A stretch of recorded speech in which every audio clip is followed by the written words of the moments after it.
Hey guys, this is Atiq from PTE Study Center, Sydney, bringing you 79 seconds for 79 plus.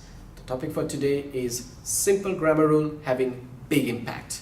Now, every time we talk about grammar and its application in PTE exam, the students, they tend to consume themselves so much with complicated grammar rules, trying to construct compound sentences with complicated grammar applications. And while doing that, they tend to forget those simple grammar rules, that is, beginning a sentence with a capitalized word and ending that sentence with a full stop.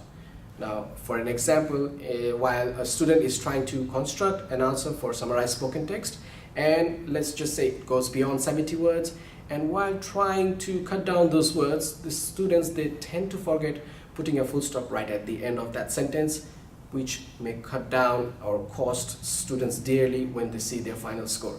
Now, of course, you have to pay attention to all those grammar rules and applications, but what we don't want to do is neglect these very simple things, that is, starting a sentence with a capitalized word and ending the sentence with a full stop. This is Atiq from Sydney PT Study Center.